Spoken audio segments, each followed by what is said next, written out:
بھابھی، میں اور روحے ایک دوسرے کو پسند کرتے ہیں۔ وہ مجھ سے شادی کرنا چاہتے ہیں۔ ان کی والدہ بھی گھر آنے کے لیے تیار ہیں، لیکن میں نے انہیں روک دیا کیونکہ مجھ میں اتنی ہمت نہیں ہے کہ یہ بات میں گھر پہ خود کروں۔ آپ میری صرف بھابھی ہی نہیں بلکہ اچھی دوست بھی ہیں، تو پلیز میرے اس مسئلے کا حل نکالیں۔ اب صرف آپ ہی ہم دونوں کو ملا سکتی ہیں۔ خط پڑھنے کے بعد وہ جلد بازی میں اسے بھی سامان میں رکھ گئی۔ فی الحال اسے صرف اور صرف پارس کی فکر تھی۔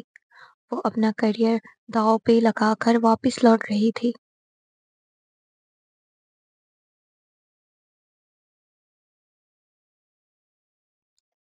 سر، میرے بیٹے کا کچھ پتہ نہیں چل رہا۔ وہ کئی دنوں سے غائب ہے۔ جہاں سیب صاحب پولیس اسٹیشن رپورٹ درج کروانے آئے تھے۔ آپ اپنے بیٹے کی عمر بتائیں، ساتھ میں نام اور ایک تصویر ہمیں دے دیں، ایس ایچ او نے رپورٹ لکھتے ہوئے کہا۔ سر پلیز میرے بیٹے کو جلدی ڈھونڈ دیں، ہم بہت پریشان ہیں۔ وہ رو دیے۔ جہاں سیب صاحب نے تفصیل بتا کر ایک تصویر ان کو دی۔ آپ پریشان نہ ہوں، ہم اپنی پوری کوشش کریں گے۔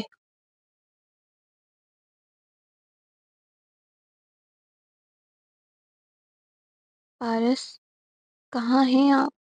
پارس، ماہی اسے بے قراری سے پکارتی اندر داخل ہو رہی تھی۔ وہ اس پرانے گھر گئی تھی جو کافی عرصے سے بند تھا۔ جب اس نے پورچ میں قدم رکھا تو نظر سیدھا اس پر ٹھہر گئی۔ وہ بھاگ کر اس تک پہنچی۔ وہ بالکل چپ سا سر صوفے کی پشت پر ٹکائے آنکھیں موندے بیٹھا تھا۔ ماہی کی آواز سن کر اس نے فوراً آنکھیں کھول دیں۔ وہ تیزی سے اٹھا اور اس کی جانب لپکا۔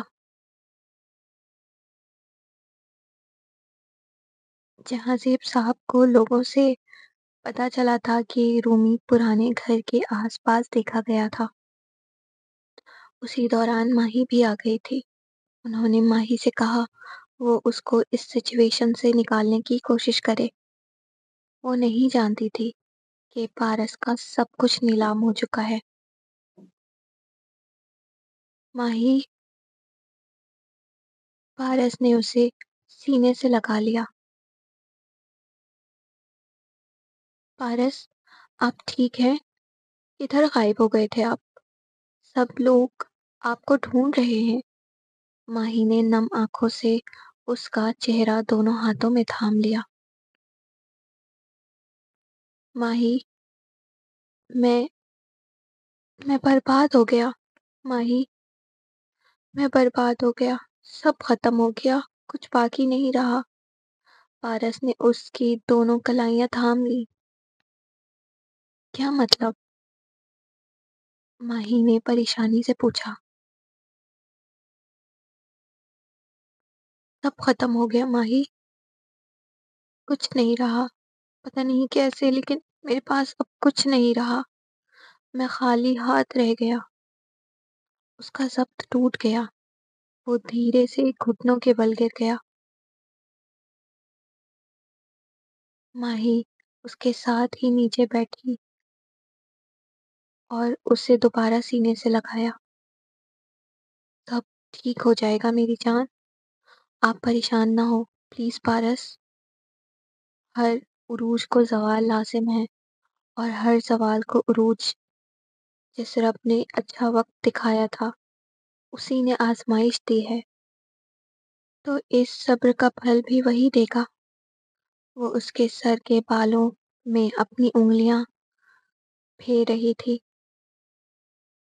ماہی، مجھے صبر نہیں آئے گا، میری زندگی بھر کی محنت ایک پل میں ختم ہو گئی۔ وہ سب کچھ چھوڑے بیٹھا تھا جیسے امید ہی ختم ہو گئی ہو۔ ادھر میری طرف دیکھیں۔ ماہی نے اس کا چہرہ تھاما۔ پارس کی آنکھیں نم تھیں۔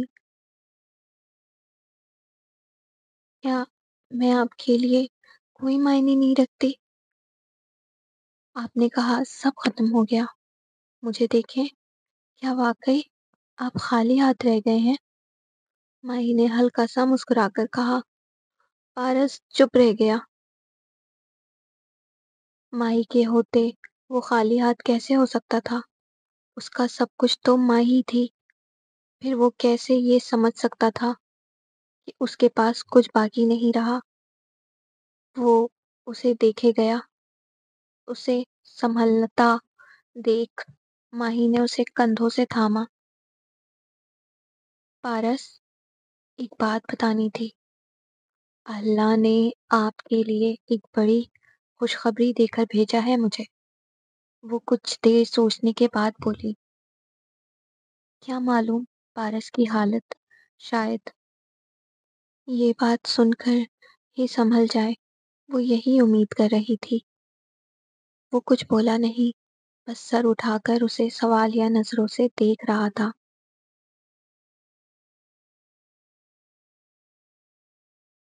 ہاں پارس، اللہ ہم دونوں پہ مہربان ہوا ہے۔ آپ پاپا بننے والے ہیں۔ ماہی کی آنکھوں سے ایک آنسو چھلک کر اس کے گال پر پھسلا۔ پارس نے بے یقینی سے اس کو دیکھا۔ اگلے ہی پل اس کی آنکھوں میں خوشی کی لہر دوڑی تھی۔ وہ کچھ لمحوں کے لیے اپنے سارے غم بھول گیا تھا۔ لیکن قسمت کو شاید کچھ اور ہی منظور تھا۔ ابھی وہ کچھ کہتا کہ اچانک ایک گولی اس کے سینے میں لگی۔ وہ جھٹکے سے پیچھے گرا۔ پارس، وہ اپنی پوری قوت سے چلائی۔ پارس کی شرٹ تیزی سے خون میں بھیگتی جا رہی تھی۔ اس کی آنکھیں بند ہو رہی تھی۔ پارس نہیں، اٹھیں پلیز۔ وہ اس پر جھکی۔ اس کا چہرہ تھپتھپانے لگی۔ اس نے چہرہ موڑ کر دیکھا۔ کچھ اسٹرینجرز دندناتے ہوئے اندر داخل ہو رہے تھے۔ سیاہ لباس میں ملبوس، لمبے قد، چہروں پر ماسک لپیٹے۔ سب کے ہاتھوں میں AK-47، AK-47 تھی۔ سب نے چاروں اطراف سے انہیں گھیر لیا تھا۔ اس کا دل پھٹ گیا۔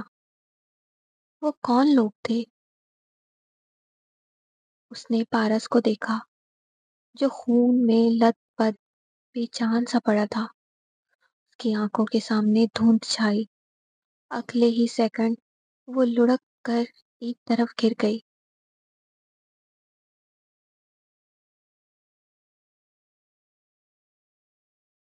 جہاں زیب صاحب کا گھر اور فیکٹری نیلام ہو چکی تھی۔ پارس اور ماہی لاپتہ تھے۔ سلطان صاحب نے اپنا پورا زور لگا لیا تھا، لیکن بیٹی اور داماد کی کوئی خبر نہیں ملی تھی۔ رشیدہ بیگم بھی پاکستان واپس آ گئی تھی۔ نرگس نے کہا تھا وہ اپنا خیال رکھ لے گی۔ روہیل بھی اپنی سورس پر ان دونوں کا پتہ لگانے کی پوری کوشش کر رہا تھا۔ پل بھر میں سب کچھ برباد ہو گیا تھا۔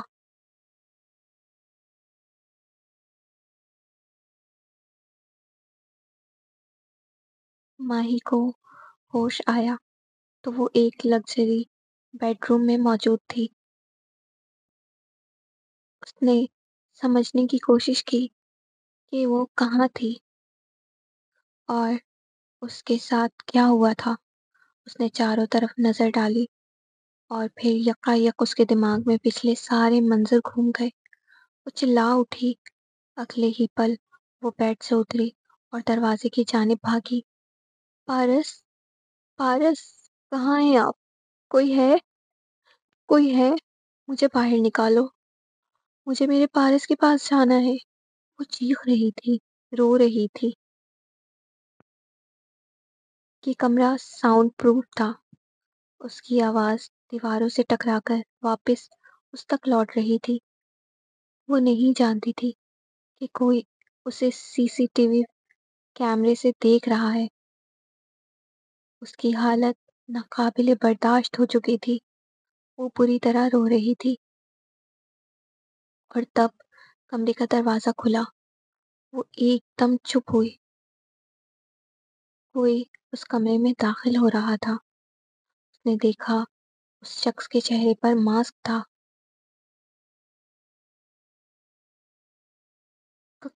کون ہو تم؟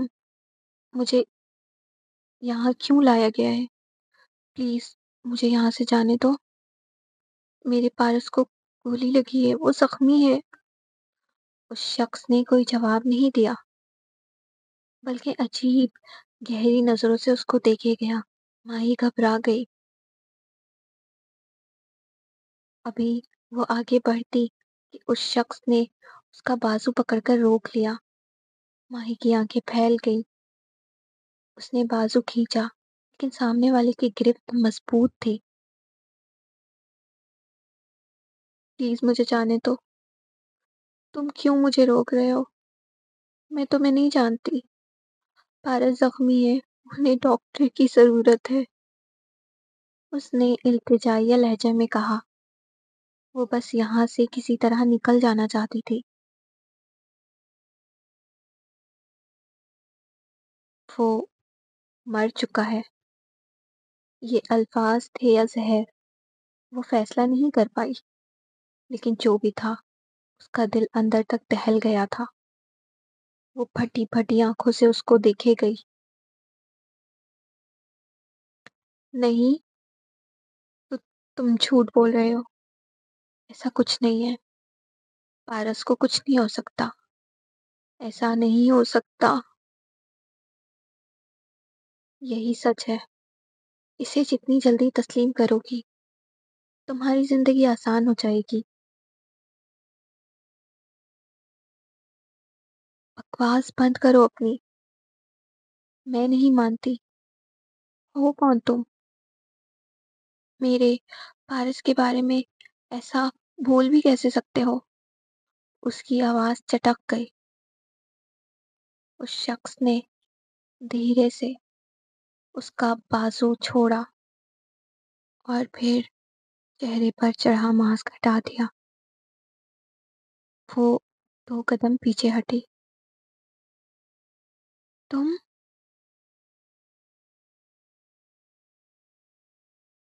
آج کے ایپیسوڈ کا اختتام ہوا، تو آپ لوگوں کو یہ ایپیسوڈ کیسی لگی؟ اپنی رائے کا اظہار کامنٹ سیکشن میں ضرور دیجیے گا، مجھے بتائیے گا۔ تو آپ لوگوں کے پیارے پیارے کامنٹ کا میں انتظار کروں گی۔ اپنا بہت زیادہ خیال رکھیے گا۔ تو ملتے ہیں نئے ایپیسوڈ کے ساتھ۔ اللہ حافظ۔